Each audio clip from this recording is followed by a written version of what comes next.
ಎಲ್ಲರಿಗೂ ನಮಸ್ತೆ. ನಾನು ನಿಮ್ಮ ಮಧುಸೂದನ್ ಕನ್ನಡಿಗ. ಇವತ್ತು ಒಂದು ವಿಶೇಷವಾದ ದಿನ.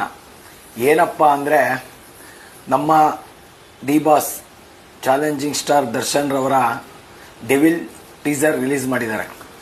ಅದು ಯಾವ ರೇಂಜಿಗಿದೆ ಅಂದರೆ ಒಂದು ಅಲ್ಟಿಮೇಟ್. ಏನು ನಾವು ರೆಕಾರ್ಡ್ ಅಂತೀವಿ ಗೊತ್ತಾ, ಆ ರೆಕಾರ್ಡ್ಗೆ ಇನ್ನೊಂದು ಅರ್ಥನೇ ನಮ್ಮ ಡಿ ಬಾಸ್ ದರ್ಶನ್ ಅವರು. ತುಂಬ ಚೆನ್ನಾಗಿ ಬಂದಿದೆ. ಒಂಥರ ಒಂದು ವಾರ ಆಯಿತು ಇನ್ನೂ ಇದು ಯಾವ ಥರ ಬಾಸು ಒಳಗಡೆ ಇರೋದು.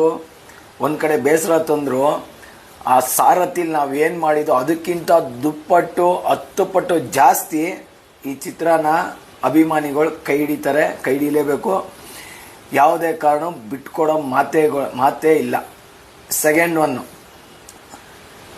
ನಾನು ಅಪ್ಪಟ ಡಿ ಬಾಸ್ ಅಭಿಮಾನಿಯಾಗಿ ದೋಸ್ತಿಗೆ ಇನ್ನೊಂದು ಹೆಸರೇ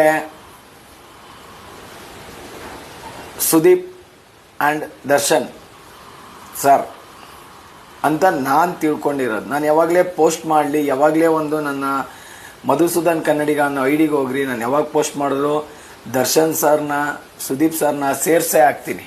ಯಾಕಂದರೆ ಅವರು ಅವತ್ತಿನ ದಿನ ಇದ್ದಿದ್ದು ಕುಚುಕುಗಳ ಥರ ಯಾವಾಗಲೂ ಅವ್ರ ಜೊತೆ ಅವರು ಬೆರ್ತಂಥದ್ದು ನಮಗೆ ಗೊತ್ತು.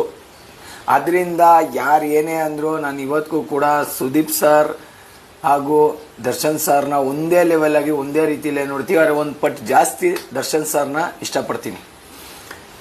ಇವಾಗ ಪ್ರಶ್ನೆ ಇಷ್ಟೇ, ಇವಾಗ ದರ್ಶನ್ ಸಾರು ಒಳಗಡೆ ಇದ್ದಾರೆ, ಆದರೆ ವೈಯಕ್ತಿಕವಾಗಿ ನಿಮ್ದು ಏನಿದೆಯೋ ಗೊತ್ತಿಲ್ಲ. ಆದರೆ ಫ್ರೆಂಡ್ಶಿಪ್ಗೆ ನೀವು ಮರ್ಯಾದೆ ಕೊಟ್ಟು ದಯವಿಟ್ಟು ದರ್ಶನ್ ಸರ್ ಪರವಾಗಿ, ಡೆವಿಲ್ ಸಿನಿಮಾ ಪರವಾಗಿ, ಡೆವಿಲ್ ಪರವಾಗಿ ಒಂದು ಮಾತು ನಿಮ್ಮ ಕಡೆಯಿಂದ ಎಕ್ಸ್ಪೆಕ್ಟೇಷನ್ ನಮಗೆ ತುಂಬ ಇದೆ. ಆ್ಯಕ್ಚುಲಿ ನನಗಿದೆ. ಯಾಕೆ ಅಂದರೆ ನಾನು ಯಾವಾಗಲೂ ದರ್ಶನ್ ಸರ್ನ ಎಷ್ಟು ಇಷ್ಟಪಡ್ತೀನೋ ಸುದೀಪ್ ಸರ್ನೂ ಅಷ್ಟೇ ಇಷ್ಟಪಡ್ತೀನಿ. ನಿಮ್ಮ ಕಡೆಯಿಂದ ಇದೆ. ನೀವು ಈ ಒಂದು ವಿಚಾರವಾಗಿ ದಯವಿಟ್ಟು ಡೆವಿಲ್ಗೆ ನಿಮ್ಮ ಒಂದು ಮಾತು ತುಂಬ ಇಂಪಾರ್ಟೆಂಟ್ ಕೊಡುತ್ತೆ. ಕಷ್ಟ ಕಾಲದಲ್ಲಿ ಇರುವಾಗ ಒಬ್ಬ ಸ್ನೇಹಿತ ಆದವನು ಕೈ ಹಿಡಿತಾನೆ ಅನ್ನೋದು ವಾಡಿಕೆ. ಅದನ್ನು ನೀವು ಪ್ರೂವ್ ಮಾಡ್ತೀರಾ ಅಂತ ನಾನು ಅಂದ್ಕೊಂಡಿದ್ದೀನಿ. ಇನ್ನೂ 1 ವಾರ ಇದೆ. ಸುದೀಪ್ ಸರ್ ದಯವಿಟ್ಟು ಸಿನಿಮಾ ಬಗ್ಗೆ ಆಗಲಿ ದರ್ಶನ್ ಸರ್ ಬಗ್ಗೆ ಆಗಲಿ ನಿಮ್ಮ ಒಳ್ಳೆ ಒಪಿನಿಯನ್ ಕೊಟ್ಟು ಸಿನಿಮಾ ಇಟ್ಟಾಗಕ್ಕೆ ನೀವೊಬ್ಬರು ಕಾರಣಕರ್ತರಾಗಬೇಕು ಅಂತ ಈ ಮುಖೇನ ನಾನು ಕೇಳೋಕ್ಕೆ ಇಷ್ಟಪಡ್ತೀನಿ. ಇಲ್ಲ ಅಂದರೆ ಮುಂದಿನ ದಿನಗಳಲ್ಲಿ ನೀವು ಈ ಡೆವಿಲ್ಗೆ ಯಾವುದೇ ಒಂದು ಮಾತು ಆಡದೆ ನಿಮ್ಗೆ ಇಷ್ಟಪಟ್ಟಂಗೆ ನೀವು ಇದ್ದು ಡೆವಿಲ್ ರಿಲೀಸ್ ಆಗಿ ಕ್ಲಿಕ್ ಅಂತೂ ಆಗುತ್ತೆ. ನೀವು ಮಾಡಿಲ್ಲ ಅಂದರೆ ನಾನು ವೈಯಕ್ತಿಕವಾಗಿ ಹೇಳ್ತಾ ಇದ್ದೀನಿ, ನಾನು ಇನ್ಯಾವತ್ತೂ ಕೂಡ ಸುದೀಪ್ ಸರ್ ಒಂದು ಫೋಟೋನು ಕೂಡ ನಾನು ಅಪ್ಲೋಡ್ ಮಾಡಲ್ಲ. ಯಾವತ್ತೂ ಕೂಡ ನಿಮ್ಮ ಜೊತೆಯಲ್ಲಿ ನಿಮ್ಮ ಸಿನಿಮಾಗಾಗಲಿ ನಾನು ನೋಡಲ್ಲ, ಬರಲ್ಲ. ಯಾಕೆ ಇದನ್ನು ಹೇಳ್ತಾ ಇದ್ದೀನಿ ಅಂದರೆ ಅವ್ರು ಇವತ್ತು ಕಷ್ಟದಲ್ಲಿದ್ದಾಗ ಒಬ್ಬ ಸ್ನೇಹಿತನಾಗಿ, ಒಬ್ಬ ಕುಚುಕು ಗೆಳೆಯನಾಗಿ ನೀವು ನಿಲ್ತೀರಾ ಅನ್ನೋ ಒಂದು ನಂಬಿಕೆ ನನ್ನಲ್ಲಿದೆ. ನೀವು ನಿಲ್ಲೇಬೇಕು. ನಿಮ್ಮದು ವೈಯಕ್ತಿಕ ಏನಾರ ಇರಲಿ, ಆದರೆ ಇವತ್ತಿನ ದಿನ ಒಬ್ಬ ಸ್ನೇಹಿತ ಕಷ್ಟದಲ್ಲಿರುವಾಗ ಆ ಸಿನಿಮಾ ಪರವಾಗಿ ನೀವೊಂದು ಪ್ರಚಾರ ಮಾಡ್ತೀರೋ, ಒಂದು ಮಾತು ವಿಡಿಯೋ ಮಾಡಿಬಿಡ್ತೀರೋ, ಅದು ಯಾವ ರೀತಿಲಾರೋ ಎಕ್ಸ್ಪೆಕ್ಟೇಷನ್ ನಮಗೆ ತುಂಬ ಇದೆ. ದಯವಿಟ್ಟು ನೀವು ಮಾಡಿ. ಬೇರೆಯವ್ರು ಮಾಡ್ತಾರೋ ಇಲ್ವೋ ನನಗೆ ಬೇಡ. ಈ ಇಂಡಸ್ಟ್ರಿಯಲ್ಲಿ ಯಾವತ್ತೂ ಅಪ್ಪನೇ ಮಕ್ಕಳೇ. ಚಿಕ್ಕ ಚೇಡ್ ಚಪಾತಿಗಳೆಲ್ಲ ಮಾತಾಡ್ಕೊಳ್ಳಿ, ನಮ್ಗೆ ಅದ್ರ ಇದೇ ತಲೆ ಕೆಡಿಸ್ಕೊಳ್ಳಲ್ಲ. 100 ಜನ ಮಾತಾಡಲಿ. ಆನೆ ಯಾವತ್ತಿದ್ರು ಹೋಗುವಾಗ 100 ಜನ ಮಾತಾಡೋರ್ನೆಲ್ಲ ಕಿವಿಗೆ ಹಾಕೊಳ್ಳಲ್ಲ, ಅದ್ರ ಪಾಡಿಗೆ ಹೋಯ್ತಾ ಇರುತ್ತೆ. ಆ ಥರ ದರ್ಶನ್ ಫ್ಯಾನ್ಸೇ ಆಗಿರ್ಬೋದು, ದರ್ಶನ್ ಸರೇ ಆಗಿರ್ಬೋದು, ನಾವು ಆ ಥರ. ನೀವು ದಯವಿಟ್ಟು ನಾನು ಈ ಮುಖೇನ ಒಂದು ರಿಕ್ವೆಸ್ಟು, ಡೆವಿಲ್ ಮೂವಿಗೆ ದರ್ಶನ್ ಸರ್ ಪರವಾಗಿ ನೀವೊಂದು ವಿಡಿಯೋನೋ ಇಲ್ಲ ನೀವು ಏನಾರ ಮಾಡಿರಿ, ಎಕ್ಸ್ಪೆಕ್ಟೇಷನ್ ತುಂಬ ಇದೆ, ದಯವಿಟ್ಟು ಮಾಡಿ. ಇಲ್ಲ ಅಂದರೆ ನಾನು ಹೇಳ್ತಿಲ್ವಾ, ಸೀರಿಯಸ್ ಆಗಿ ಹೇಳ್ತಾ ಇರೋದು. ನಾನು ಒಬ್ಬನ್ನ ಅನ್ಕೋಬೇಡಿ, ದರ್ಶನ್ ಫ್ಯಾನ್ಸ್ ಎಲ್ಲರೂ ಕೂಡ ಎಕ್ಸ್ಪೆಕ್ಟೇಷನ್ ಇದನ್ನು ಇಟ್ಟಿದ್ದಾರೆ. ನೀವೇನೋ ಒಂದು ಮಾತಾಡ್ತೀರಾ, ಬಾಸ್ಗೋಸ್ಕರ ಪರ ನಿಂತ್ಕೋತೀರಾ, ನೀವು ಕೇಸ್ ವಿಚಾರವಾಗಿ ನಿಲ್ಕೋಬೇಡಿ. ನಾವು ಅದನ್ನು ಹೇಳೋದೇ ಇಲ್ಲ. ಅದು ಕಾನೂನುಬದ್ಧವಾಗಿ ಕಾನೂನು ಪರವಾಗಿ ಕಾನೂನಲ್ಲಿದೆ, ಅದು ಅವರು ಕ್ಲಿಯರ್ ಮಾಡ್ಕೋತಾರೆ. ಆದರೆ ಡೆವಿಲ್ ಸಿನಿಮಾಗೆ ಒಬ್ಬ ಸ್ನೇಹಿತನಾಗಿ ಅದ್ರ ಪರವಾಗಿ ನಿಂತ್ಕೋಬೇಕಾಗಿರೋದು ನಿಮ್ಮ ಒಂದು ಕರ್ತವ್ಯ.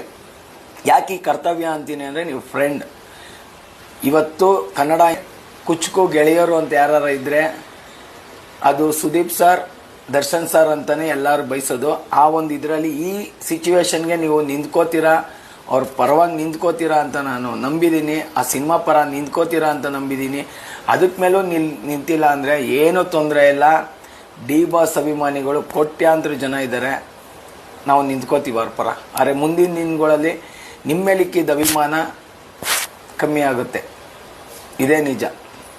ಸ್ನೇಹಿತರೆ, ಏನು ದರ್ಶನ್ ಅವರ ಡೆವಿಲ್ಲು 12ನೇ ತಾರೀಕು ರಿಲೀಸ್ ಆಗ್ತಿದೆ. ಒಂದು ಹಬ್ಬ, ಒಂದು ಊರಲ್ಲಿ ಒಂದು ಹಬ್ಬ ಬಂದರೆ ಯಾವ ರೇಂಜಿಗಾಗುತ್ತೆ, ಜಾತ್ರೆ ಆದಂಗೆ ಅದು ನಾವು ಮಾಡಿ ತೋರಿಸ್ತೀವಿ. ಆಲ್ರೆಡಿ ಒಂದು ವಾರದಿಂದಾನೇ ಶುರುವಾಗಿದೆ, ಇನ್ನು ಮುಂದೇನೂ ಶುರುವಾಗುತ್ತೆ. ಡೆವಿಲ್ ಏನು ಟೀಸರು ಎಷ್ಟು ರೆಕಾರ್ಡ್ಗಳಿದೆ ಎಲ್ಲ ಬ್ರೇಕ್ ಮಾಡುತ್ತೆ. ಸಿನಿಮಾ ಎಷ್ಟು ರೆಕಾರ್ಡ್ ಬ್ರೇಕ್ ಇದೆ ಅದನ್ನು ಬ್ರೇಕ್ ಮಾಡುತ್ತೆ. ಡಿ ಬಾಸ್ ಅಂದರೆ ಗತ್ತು, ಡಿ ಬಾಸ್ ಅಂದರೆ ರೆಕಾರ್ಡ್ ಅಲ್ವಾ? ಅದು ನಾವು ಪ್ರೂವ್ ಮಾಡಿದ್ದೀವಿ, ಮುಂದಕ್ಕೂ ಕೂಡ ಮಾಡ್ತಾನೆ ಇರ್ತೀವಿ. ಒಂದು ಬೇಸರ ಏನು ಅಂದರೆ ನಮ್ಮ ಬಾಸು ಜೊತೇಲಿಲ್ಲ, ಹಾಗೆ ಸಿನಿಮಾ ಈಚೆ ಬರ್ತಿದೆ. ಆದರೆ ಅವತ್ತು ಕೂಡ ಸಾರಥಿಲು ಬಾಸ್ ಜೊತೇಲಿರಲಿಲ್ಲ, ಆದರೂ ಸಿನಿಮಾ ಈಚೆ ಬಂತು. ಅಭಿಮಾನಿಗಳು ಕೈ ಬಿಡಲಿಲ್ಲ, ಇವತ್ತು ಕೂಡ ಬಿಡೋದು ಇಲ್ಲ. ಅದು ಡಿ ಬಾಸ್ ಅಭಿಮಾನಿಗಳು, ಅದು ಡಿ ಬಾಸ್ ಜೊತೆ ಇರೋ ಅಭಿಮಾನಿಗಳ ಒಂದು ನಂಬಿಕೆ. ಯಾವತ್ತೂ ಕೂಡ ಮಿಸ್ಅಂಡರ್ಸ್ಟ್ಯಾಂಡಿಂಗ್ ಮಾಡಿಲ್ಲ, ಮಾಡೋದು ಇಲ್ಲ. ವಿರೋಧಿಗಳು ಎಷ್ಟೇ ಜನ ಬಂದರು, ಬಾಸ್ ಜೊತೆ ಇಡೀ ಜಗತ್ತೇ ಅವ್ರ ವಿರುದ್ಧ ನಿಂತ್ಕೊಂಡ್ರು. ಅವ್ರ ಪರವಾಗಿ ಡಿ ಬಾಸ್ ಅಭಿಮಾನಿಗಳು ಯಾರು ಬರಲೇ ಹೋಗಲಿ, ಜೊತೆಲಿ ನಾವು ನಿಲ್ತೀವಿ. ಜೈ ರಾಜರಾಜೇಶ್ವರಿ, ಜೈ ಡಿ ಬಾಸ್.